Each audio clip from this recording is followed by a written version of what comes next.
If you've ever tried making healthy brownies before, you know how disappointing they could be. Trust me, I've choked on plenty. Oh my God.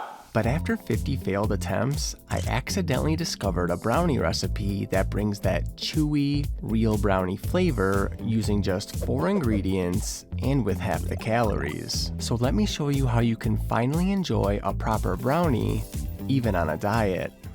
Let's get into it. Have you ever jumped into something blindly, only to realize halfway through that you had absolutely no idea what you were getting into?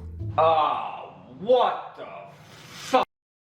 Yeah, so I knew making the perfect low-calorie brownie would be a marathon, not a sprint. So I did my homework. I watched a ton of videos and tried out all kinds of recipes, even the weird ones. But after all that, none of these brownies came close to the quality I was looking for. I wanted a dense, fudgy brownie with a crackly top. So I started testing, and testing, and testing. Even when I caved and added sugar or oil to the recipe, nothing hit my standard. After 50 attempts, I finally threw in the towel. But just when I thought I was done, the unexpected happened, and it changed everything.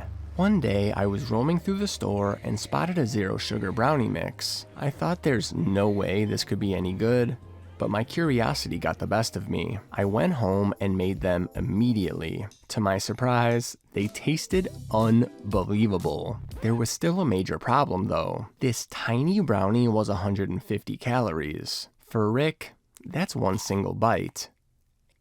And completely unacceptable. When I started working on my Ben & Jerry's Fudge Brownie Protein Ice Cream for my cookbooks, Diet Cheat Codes, and Scoopology, I knew I needed more volume for the mix-ins. My new goal was simple: turn this boxed mix into the lowest calorie brownies possible while still keeping that dense, fudgy texture. But I have a serious question for you. Do you think soda, more specifically Coke, could help make good brownies? Turns out, people have been adding Coke to brownies since at least 2005, but those were regular brownies with high-calorie ingredients. In 2011, everything changed. Recipe blogs and Weight Watchers were everywhere, and suddenly, the box of brownies and Diet Coke recipe was born.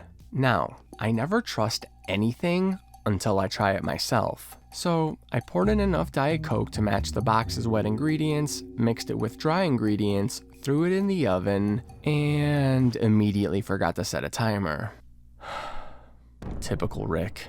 Luckily, whenever I make Factor, today's video sponsor, I never have to worry about timers or even remember the oven exists. I just pick my high-protein, low-calorie meals, and they're delivered right to my door. When I'm hungry, 2 minutes in the microwave, and I'm eating restaurant-quality food. With a lineup of over 100 meals that change every week, I never get bored. And their wings?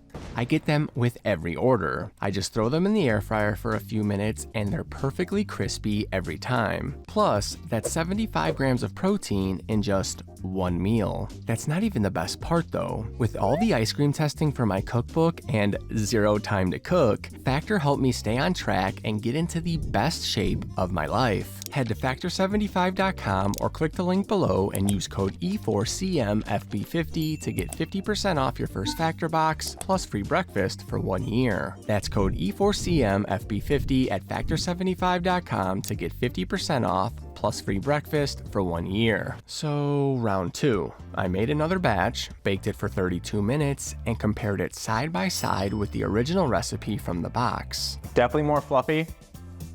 Not dry at all though. It sticks to the roof of your mouth like a brownie usually would.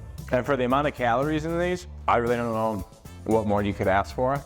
I was expecting this not to turn out that great. The soda brownies were a good start, but now it was time to take things to the next level. This time, instead of focusing on soda, I started experimenting with using less oil and swapping in ingredients like applesauce, pumpkin puree, and milk. Then it was time for another round of taste tests. And I have to say, I was honestly shocked with the results. With the amount of brownies I'm about to eat right now, I'm probably gonna shit my pants. But these are the things that I do to make the best possible recipes for you guys. We now have 7 different brownies made 7 different ways, all from the box. So I'm gonna go back to their original. I mean, those taste excellent. If you gave me those, I would not know that they were half the calories of regular brownies. As far as this one goes, it's very cakey and wet. Tastes great nonetheless, but they taste a little different than brownies. Applesauce really is not doing anything for this brownie. Then I decided, why not just try just half the oil? Absolutely fine substitute.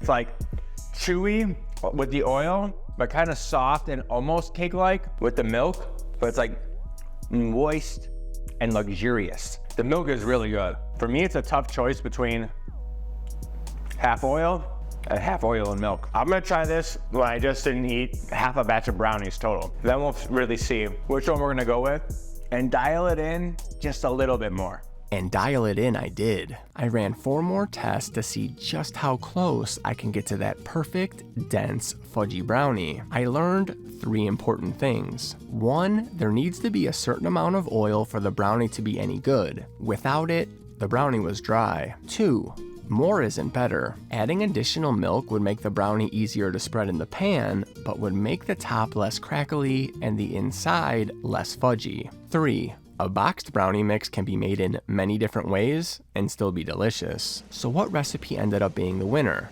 There were actually 2. If you prefer a cakey brownie and want to lower the calories as much as possible, I would 100% try out the Diet Coke because it's so low in calorie and it gets that brownie fix for sure.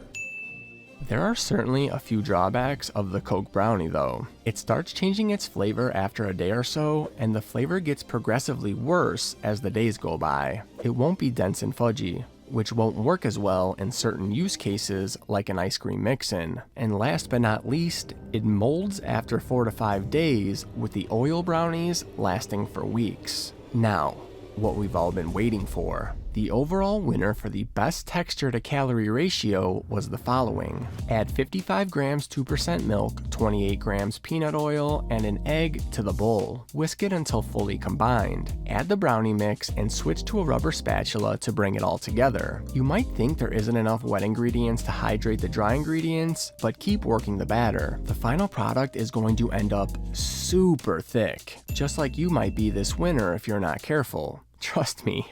I'm speaking from experience. If you want to eat your favorite foods without packing on the pounds, check out my recipe book, Diet Cheat Codes. It's already helped thousands transform their bodies and health. Plus, you get VIP access to new recipes. Links in the description. Now place a piece of parchment paper down in an 8x8 inch pan and add the batter. Fair warning, it's not going to pour right in like other batters. Just take your time adding it. Spray the batter lightly with oil and use the spatula to spread it out edge to edge. This looks perfect. Now throw it in a preheated 350-degree oven for 26 to 30 minutes or until a toothpick comes out clean. And just look at that. Chewy edges, crackly top, fudgy center, with half the calories of a regular brownie. But wait, you still have one thing left to do. Brownies are great by themselves, but even better when added to something else. That's why in this video here, I'll show you how to make a fudge brownie ice cream that has half the calories, is loaded with 50 grams of protein, and will help you lose weight. Until next time, deuces.